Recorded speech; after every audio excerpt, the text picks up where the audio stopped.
honesty from a drag queen. Finally, I got that for you. Curse words that haven't aged very well. A fruit in Malaysia that is the most expensive you can find. There's only one tree that grows this fruit. One in the whole of the planet. And you won't believe how expensive it is for what it is. I got that and more all coming up. Welcome to the Jay Sheldon Show. Aldwin Wong, 1, 2, 3. Good evening, good morning, good day, good night. See ya. No. Hello, Aldwin. Good to have you along for the ride. Before we get started, I've got lots going on tonight and lots to get to. But I want to take a minute to share a moment of some sad news for all of us here in Malaysia and around the world, really. And I only just found this out half an hour, 45 minutes ago. We have lost a legend. We have lost an amazing, sweet soul. Adiba Noor passed away this evening, just a few hours ago. She was 51 years old. She passed from ovarian cancer, which she had kept secret from everyone. I had the remarkable chance to work with this lady in a couple of TV shows I directed and at least one, maybe two TVCs, television commercials that I directed.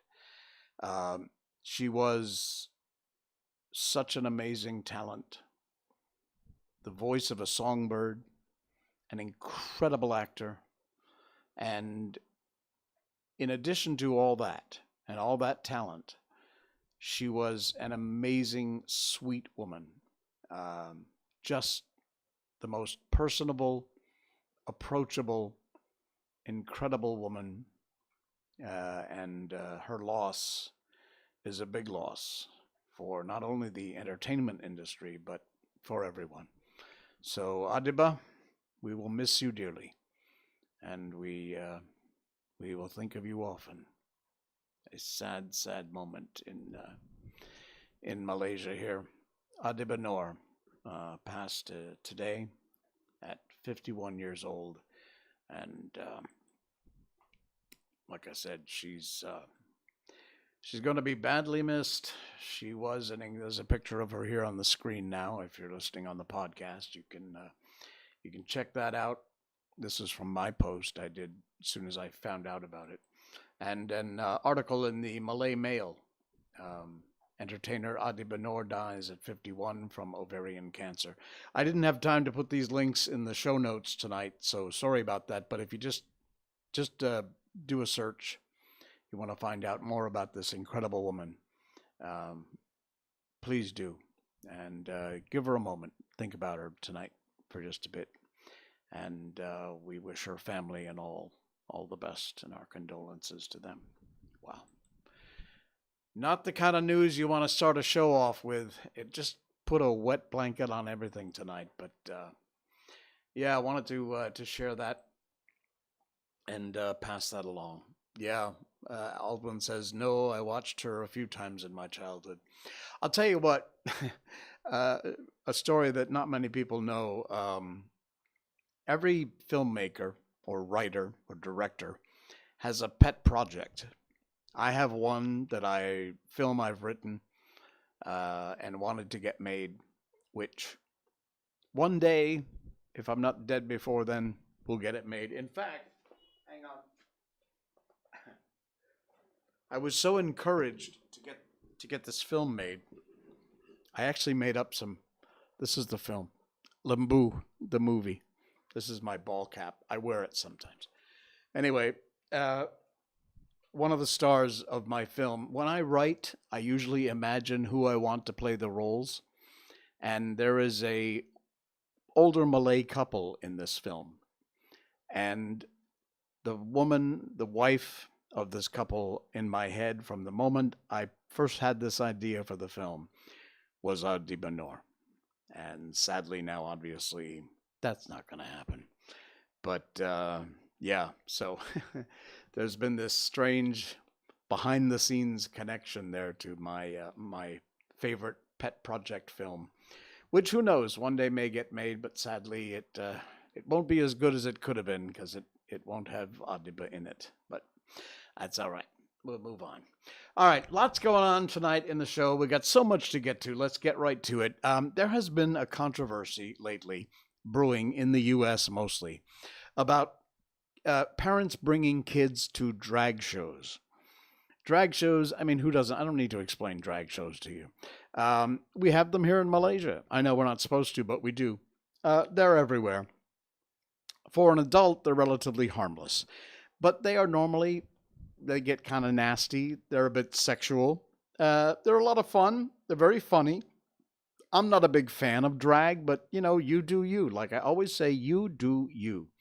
Well, the controversy has been that, especially now it's June, it's Pride Month, lots of events going on. And among them was this event in some bar in Texas where they had a drag show day for kids, and parents brought their kids. From what I could see of the videos, and they're out there, I'm not going to play them, you can find them if you want to. From what I saw, it looks a lot like they didn't change much of the drag show when they put it on for a children's audience. Luna Amethyst, welcome into the stream. Yo to you. Good to have you along. Now, look, the whole gay pride thing, fine. I did a show called Has Gay Pride Gone Too Far?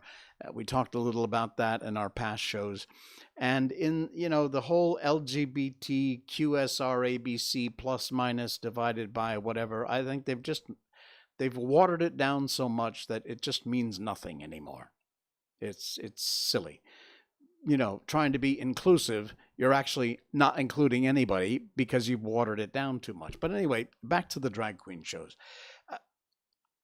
I'm all for, look, gay people exist, lesbian, bi, transgender people exist, drag queens exist. Drag queen is an entertainment industry, no different than any other entertainer. Aldwin says, I don't mind drag shows are kept in the white community, just don't bring it into other communities. What does it have to do with the white community? 2 words, RuPaul. Anyway, making an observation. Okay. So, gay people exist. To the people who say that it's a choice, well, screw you. Obviously, it's not, and you ought to check out the science, and you're terribly misinformed. But beyond that, I just didn't know how to feel or how I felt about this whole bringing kids to drag shows, because my initial reaction is it is totally inappropriate. These things are held in bars, which normally are 18 or 21 and older places. They're quite sexual normally, in a fun, kidding way for adults. I understand the idea behind trying to make things normalized for children, and I'm all for that. The fact that somebody happens to be in a gay relationship or lesbian relationship or, whatever relationship is, you do you. And it happens. It's not abnormal. It goes on in millions of households around the world. But somehow bringing kids to drag shows just didn't sit right with me. And I couldn't think of how to say it.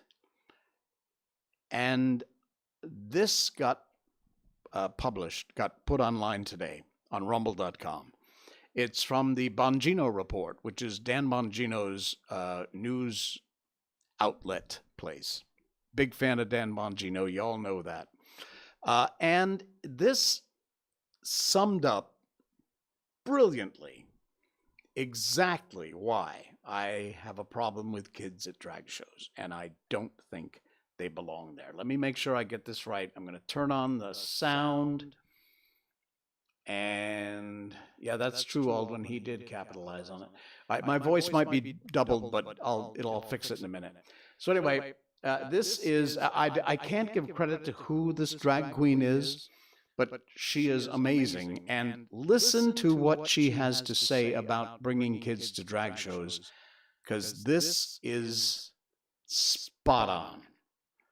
Everybody needs to listen to these words because it's the truth. What in the hell has a drag queen ever done to make you have so much respect for them and admire them so much? Other than put on makeup and jump on the floor and writhe around and do sexual things on stage. I have absolutely no idea why you would want that to influence your child. Would you want a stripper or a porn star to influence your child? It makes no sense at all. A drag queen performs in a nightclub for adults. There is a lot of filth that goes on, a lot of sexual stuff that goes on. And backstage, there's a lot of nudity, sex, and drugs. Okay? So I don't think that this is an avenue you would want your child to explore. They could explore dressing up at home like we all did, like all gay boys did. We all dressed at home and we had a great time. We had a great time with our girlfriends, putting on makeup, trying on clothes, things like that.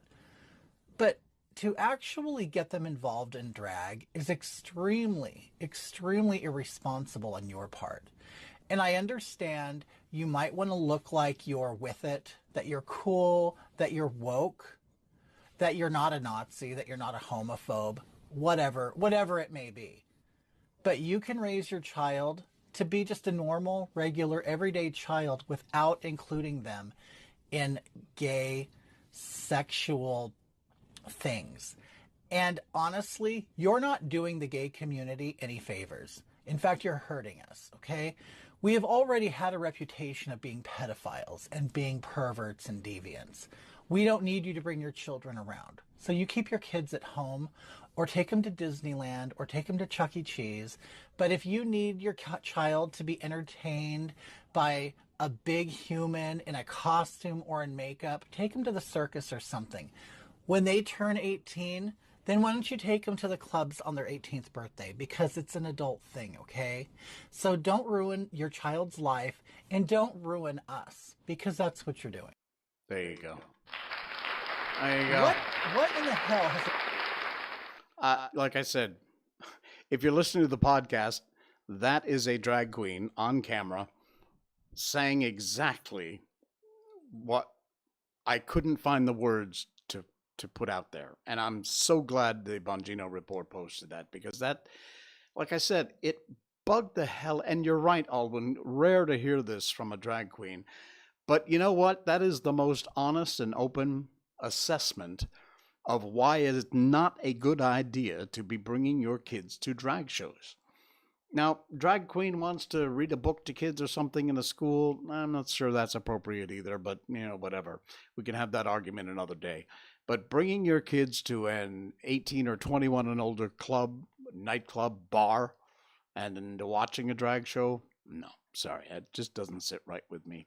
And I put the link to this video from the Bongino Report in our show notes. I encourage you to go check it out, share it around with your friends. It's brilliant. It really is. And thank you to who, I wish I could credit who that performer is. It doesn't give any credit to who that person is, but kudos indeed. Well said, well put. All right, nice. Let's see what else we got going on here tonight. Man, I'm telling you, it's turned into a busy Saturday, huh? Loved this. Randall Lee Jones, public post on Facebook, and brilliant post. It's all just words. There's a picture of Mel Gibson in whatever that film was he was in. Victory! Hold, do not flee. You know that one? Yeah. Anyway, this is from Soviet dissident Alexander Solzhenitsyn. And it seems very appropriate these days when you have things like red flag laws being discussed, the Second Amendment under fire. This is rather interesting. Listen closely to these words from Solzhenitsyn. The most terrifying force of death comes from the hands of men who just wanted to be left alone. They try so very hard to mind their own business and provide for themselves and those they love.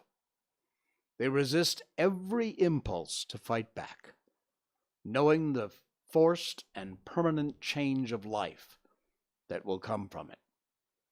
They know that the moment they fight back, their lives as they have lived them are over. The moment the men who wanted to be left alone are forced to fight back is a form of suicide.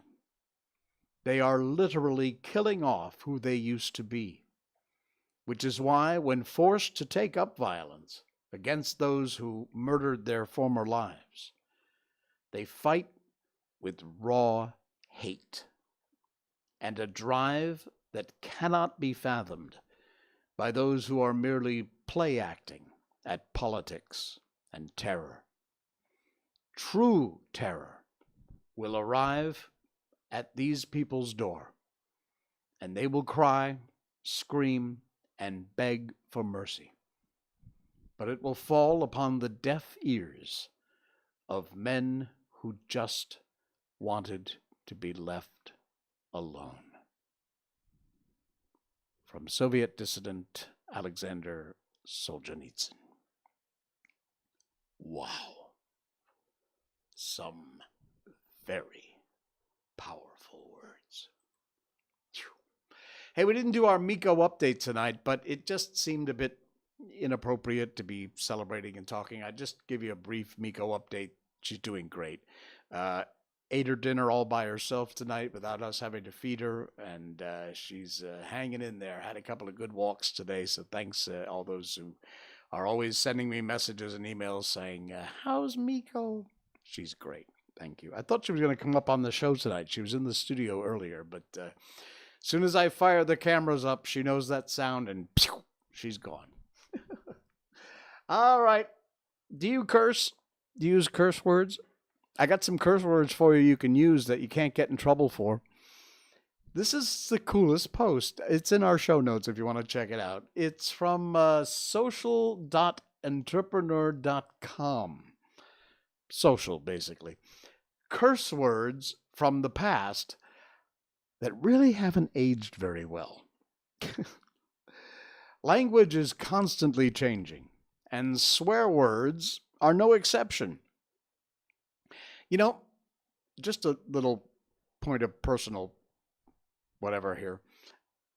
There was a time when I was a kid, probably 9, 10 years old. Barbara Osuch, who was older than us, used to hang out. We all looked up to her because she was the older girl. And the middle finger, you know, when you flip somebody off. Aldwin has a dirty mouth. Okay. Well, don't say unfortunately. It's a way of expressing yourself. Nothing wrong with that. Anyway, the middle finger, she told us that meant stick it up your where the sun don't shine. So for all my life, I always thought that means shove it, basically. You know, well, I'll do a family-friendly middle finger. Thank you, Dan Bongino. But over time, and originally it did mean that. For your sake, I won't put the F word in the chat. That's all right, Alvin. You say what you want to say, but thank you. It'll probably get bleeped anyway.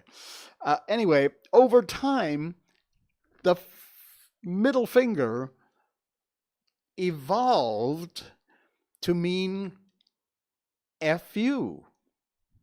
And language evolves, even dirty words. You'd be surprised to learn our ancestors long ago had a very rich vocabulary of curse words. And they mean absolutely nothing these days, but they did back then. And remember, these were a time when, you know, even gosh darn was a, you know, socially unacceptable thing. Churl is a word. It's basically like the word trailer trash. Ever felt like slinging around the term trailer trash, but thought better of it at the last minute? Well, this could be the word for you. Churl, C-H-U-R-L. In a time when Europe had clearly defined upper and lower classes, calling someone a churl was a major insult. You're a churl. Given it means peasant, you can see why. The nouns disappeared, but we still use part of it in the word churlish today. Knave. Now, knave is one, Knave. That's one we've all likely heard of before. Headed to the Renaissance's illicit underbelly for this slur. Things are about to get criminal. If you ever need to call out a liar, a cheat, or a con artist, then knave is the word you're looking for. Its connotations were not always so immoral, though. Originally, it would have been used to refer to a peasant or a servant in medieval times. There's a bit of a knave there. Cozen, the verb cozen, Cozen, reserved only for the sneakiest of scoundrels during the Renaissance. It likely originated from the phrase to make a cousin of, which was a popular scam of the time. Someone would claim to be part of the family and then con the target out of their money. One moment you're sharing a cup of tea, and the next you're penniless. Cozen is the word, Cozen. Here's a great one. Scumber. Scumber. Scumber. Before the dawn of the poop emoji, there was no better way to lament on excrement than scumber. Although the light-hearted phrase doesn't exactly sound like a curse word, rest assured it is pure filth. And be warned, if you want to try and bring this verb back, it only applies to dogs and foxes. So be careful where you scumber. All right, one more. There's a bunch of these. Go check out the link in our show notes. There's a bunch. Splud. This was my favorite. Splud. Sblod. S-blood. Splud. Shakespeare was famous for including this swear word in a lot of his plays. When a character uses this exclamation like, Splud, I would my face were in your belly, which is from Henry the Fourth, Part 1. You know something's about to go down when they use that word. It is short for God's blood, splud, and it packs a powerful punch in the bard's work. So there you go, splud, God's blood. Again, check out the link in our show notes. It's down there and below in our description. Very weird stuff and all kinds of very strange swear words from days gone by. Very weird. I'm telling you, I managed to find the weirdest stuff for tonight's show. Do you know durian? If you're listening in or watching in from around the other parts of the planet and you're not in Southeast Asia, you may or may not know durian. It's become more popular in other parts of the world. In fact, exporting durian has become quite a huge financial boon. We have durian here in Malaysia, of course. It's our national fruit, as far as I know. There is durian in Thailand, Indonesia, lots of Southeast Asian countries, but we like to claim it as our own, as we often do, like nasi lemak and things like that. It is an odd fruit. It is a very smelly fruit. If you don't know durian, look it up. Let me show you a picture here of durian. You can see it's a very spiky. There you go. There is durian. This thing here. You open it up, and inside is this yellow, custardy textured, fleshy stuff. I love durian. Most Caucasian people do not. Most Western people can't stand the smell. They can't get it past their nose. Once they try it, most don't like it anyway. There's all kinds of, you can find videos out there of Caucasian Western people trying durian and throwing up and bleh, oh, it's disgusting. I love it. Now, I got to say this, I've said it before, I'm a little biased to Thai durian because I find it a bit sweeter than the Malaysian durian. But for the first time last durian season, I tried Muson King, which is the most expensive durian. Well, used to be. And boy, what a difference. Muson King durian, unbelievably good. Unbelievably expensive. However, not as expensive as this durian. There's only one tree in existence that produces this durian. It is so rare, it costs 4,000 ringgit. 4,000 ringgit for a durian. And there's only one tree that makes this rare durian. The article from World of Buzz, links in our show notes. Check it out. Malaysia, known for being a country that loves their durians. However, even for locals, durians like Musang King, there you go, can be quite expensive, around 50 ringgit per kilo. But if you think Malaysians' durians are expensive, oh, this one's from Indonesia. Ah, you see, I read these when I bring them to you. I don't pre-read because I want to be surprised like you. Wow, it's more than 4,000 ringgit. Now, currently, I think the ringgit is just under $4.50 or 450 ringgit to 1 USD, something like that. Anyway, unbelievable. Look at this thing. According to Tribun News, the durian known as J Queen, priced at 14 million rupiah, that's the Indonesian currency, per fruit, which comes out to about 4,000 ringgit, which is around, what, 1,000 USD, a little bit less maybe. It is sold at Plaza Asia in Tasikmalaya. On the first day of their sales, they showcased only 2 out of the 4 J Queen durians they were planning to sell. Both sold out on the day itself. There it is. Look at that. Looks like a normal durian to me. It's founded by a 32-year-old Indonesian, Aka. Aka's goal was to make a high-quality species of durian in order to display Indonesians' love for the fruit. It's said to be so tasty because the delicious golden meat manages to achieve the perfect balance of bitter and sweet. The flesh is also said to taste nutty and buttery, and the fruit and seeds are a rather round shape. 95% of the durian's pulps are seedless. That's a biggie. Also reported it's only harvested once every 3 years, and like I said, there's only one tree in existence that produces this J Queen durian. 4,000 ringgit per fruit. Wow. It better be worth it at that price. Who could afford that? Is insane. And from Indonesia. How about that? All right. Wow. Well, as you know, before we get on to our book tonight, we read classic books on this stream. And we've been doing that from the beginning. We're doing Sherlock Holmes these days. We always end with a good news story or somebody doing some random act of kindness or having a brilliant accomplishment. And there is a 7-year-old Malaysian little girl who has accomplished quite a feat.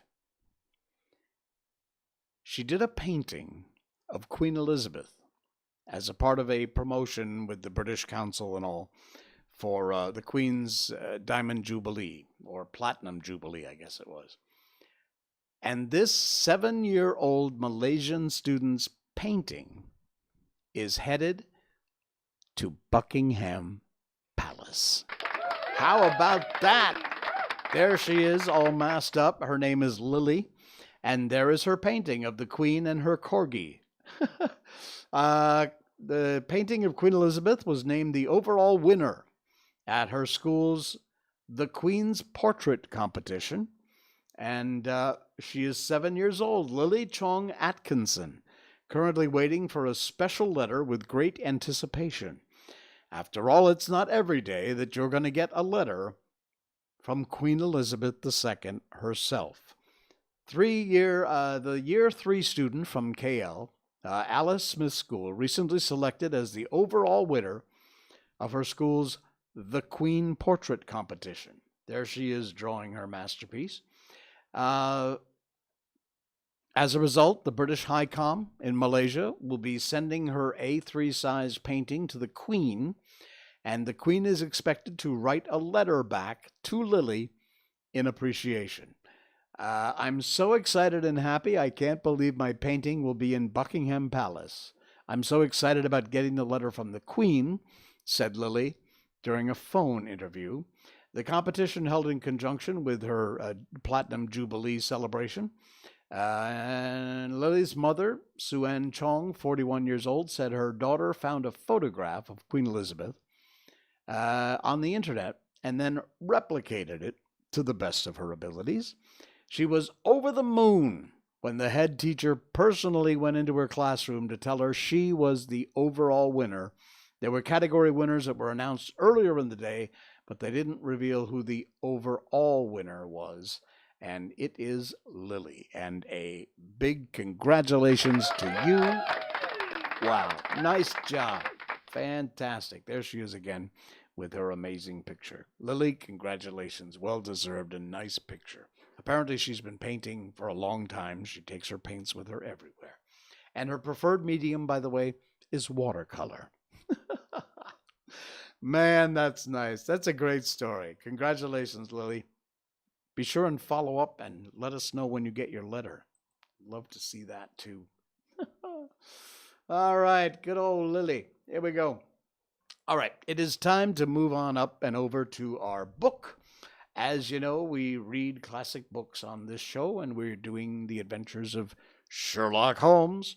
And we are right in the middle of this murder mystery that's been taking place. And here we go. Let me get my place. I cannot admire his taste, I remarked. If it is indeed a fact, he was adverse to a marriage with so charming a young lady as Miss Turner. Ah, thereby hangs a rather painful tale. This fellow is madly, insanely in love with her. But some 2 years ago, when he was only a lad, and before he really knew her, for she'd been away 5 years at a boarding school, what does the idiot do but get into the clutches of a barmaid in Bristol and marry her at a registry office? No one knows a word of the matter. But you can imagine how maddening it must be to him to be upbraided for not doing what he would give his very eyes to do, but what he knows to be absolutely impossible. It was sheer frenzy of this sort which made him throw up his hands in the air when his father, at their last interview, was goading him on to propose to Miss Turner. On the other hand, he had no means of supporting himself, and his father, who was by all accounts a very hard man, would have thrown him over utterly had he known the truth. It was with this barmaid wife that he'd spent the last 3 days in Bristol, and his father didn't know where he was. Mark that point. It is of importance. Good has come out of evil, however, for the barmaid, finding from the papers that he was in serious trouble and likely to be hanged, has thrown him over utterly, and has written to him to say that she has a husband already in the Bermuda dockyard, so that there is really no tie between them. I think that bit of news has consoled young McCarthy for all that he's suffered. But if he's innocent, who has done it? Ah, who? I would call your attention very particularly to 2 points. One is that the murdered man had an appointment with someone at the pool, and that the someone could not have been his son, for his son was away, and he did not know when he would return. The second is that the murdered man was heard to cry "Cooey" before he knew that his son had returned. These are critical points upon which the case depends. And now, let's talk about George Meredith, if you please, and we shall leave all minor matters until tomorrow. There is serious news this morning, Lestrade observed. It is said that Mr. Turner of the Hall is so ill that his life is despaired of. An elderly man, I presume, said Holmes. About 60, but his constitution has been shattered by his life abroad, and he's been in failing health for some time. This business has had a very bad effect on him. He was an old friend of McCarthy's, and I may add a great benefactor to him, for I have learned that he gave him Hatherley Farm rent-free. Oh, indeed, that is interesting, said Holmes. Oh, yes, in 100 other ways he's helped him. Everybody about here speaks of his kindness to him. Really? Does that not strike you as a little singular, this McCarthy, who appears to have had little of his own and to have been under such obligations to Turner, should still talk of marrying his son to Turner's daughter, who is presumably heiress to the estate? And that in such a very cocksure manner, as if it were merely a case of proposal, and all else would follow? It is the more strange, since we know that Turner himself was adverse to the idea. The daughter has told us as much. Do not deduce something from that? We have got to the deductions and the inferences, said Lestrade, winking at me. I find it hard enough to tackle facts without flying away after theories and fancies, Holmes. You're right, said Holmes demurely. You do find it very hard to tackle the facts. Anyhow, I've grasped one fact which you seem to find it difficult to get hold of, replied Lestrade with some warmth, and that is that McCarthy Sr. met his death from McCarthy Jr., and that is all theories to the contrary are the merest moonshine. Well, moonshine is a brighter thing than fog, said Holmes, laughing, but I'm very much mistaken if this is not Hatherley Farm upon the left. Yes, it is. It was a widespread, comfortable-looking building, 2-storied, slate roof, with great yellow blotches of lichen upon the gray walls. The drawn blinds and the smokeless chimneys, however, gave it a stricken look, as though the weight of this horror still lay heavy upon it. We called at the door when the maid, at Holmes' request, showed us the boots which her master wore at the time of his death, also a pair of the son's, though not the pair which he had then had. Having measured these carefully from 7 or 8 different points, Holmes desired to be led to the courtyard, from which we all followed the winding track which led to Boscombe Pool. Sherlock Holmes was transformed when he was hot upon such a sweet scent as this. Men who'd only known the quiet thinker and logician of Baker Street would have failed to recognize him. His face flushed and darkened, his brows drawn into 2 hard black lines, while his eyes shone out from beneath them with steely glitter.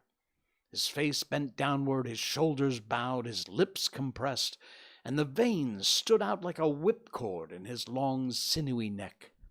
His nostrils seemed to dilate with a purely animal lust for the chase, and his mind was so absolutely concentrated upon the matter before him that a question or remark fell unheeded upon his ears, or at the most only provoked a quick, impatient snarl in reply.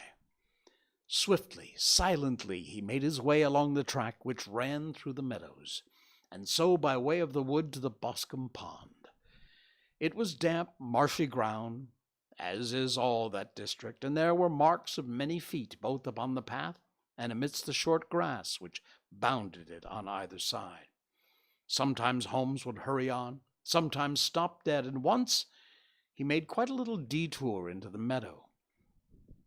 Lestrade and I walked behind him, the detective indifferent, contemptuous, while I watched my friend with the interest which sprang from the conviction that every one of his actions was directed towards a definite end. The Boscombe Pool, which is a little reed-girt sheet of water some 50 yards across, is situated at the boundary between the Hatherley Farm and the private part of the wealthy Mr. Turner, a Above the woods which lined it upon the farther side, we could see the red jutting pinnacles which marked the site of the rich landowner's dwelling.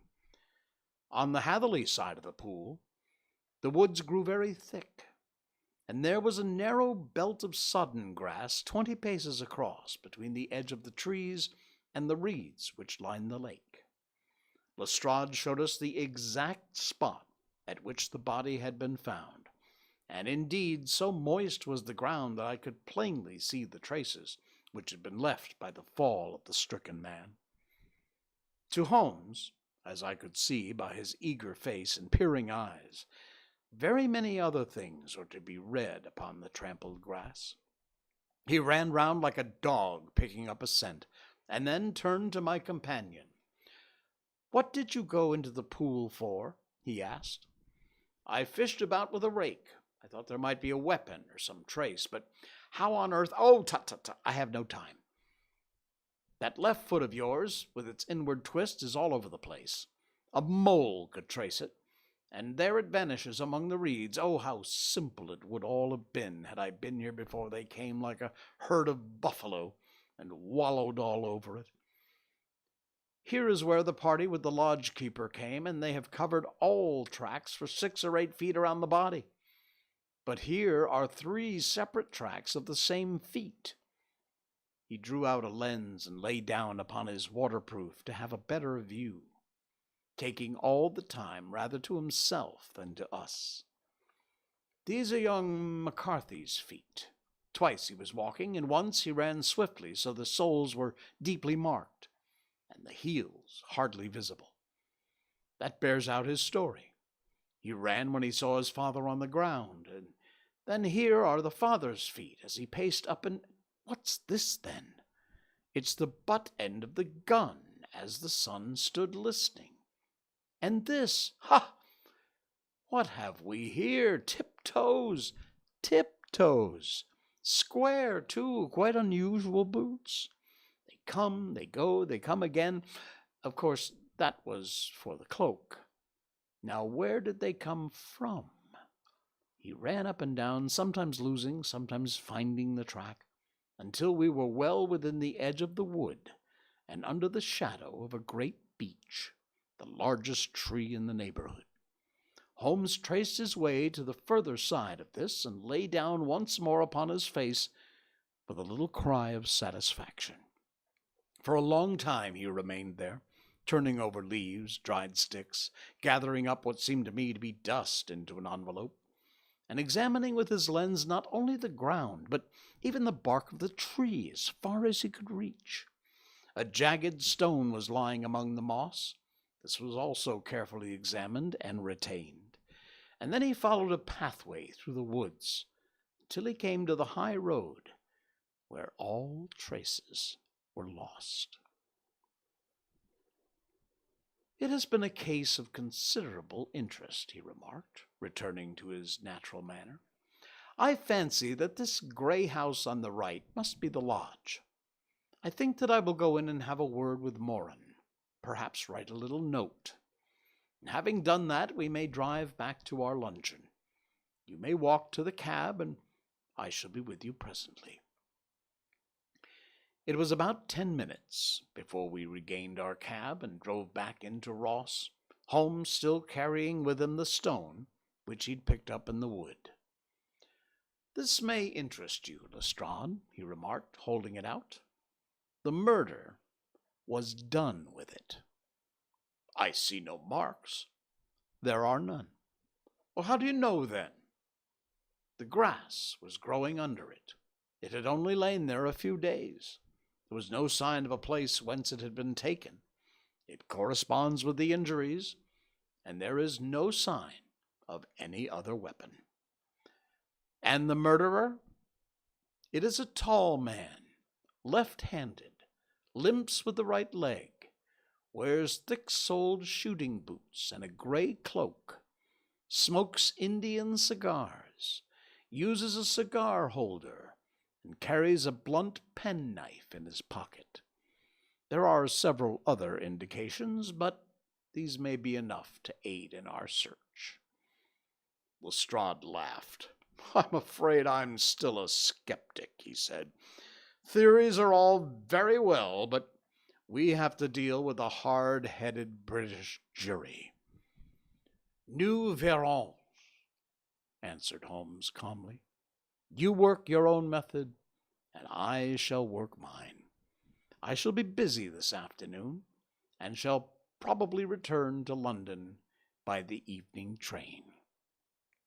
And leave your case unfinished? No, finished. But the mystery? It is solved. Who was the criminal, then? Of the gentleman I described. But who is he? Surely it would not be difficult to find out. This is not such a populous neighborhood. Lestrade shrugged his shoulders. I'm a practical man, he said, and I really cannot undertake to go about the country looking for a left-handed gentleman with a game leg. I should become the laughing-stock of Scotland Yard. All right, said Holmes quietly. I've given you the chance. Here are your lodgings. Goodbye, and I'll drop you a line just before I leave. Having left Lestrade at his rooms, we drove to our hotel, where we found lunch upon the table. Holmes was silent, buried in thought, with a pained expression upon his face, as one who finds himself in a perplexing position. Look here, Watson, he said, when the cloth was cleared. Just sit down in this chair, and let me preach to you a little. I don't quite know what to do, and I should value your advice. Light a cigar, and let me expound. Pray, do so. And that's where we're going to leave it for tonight.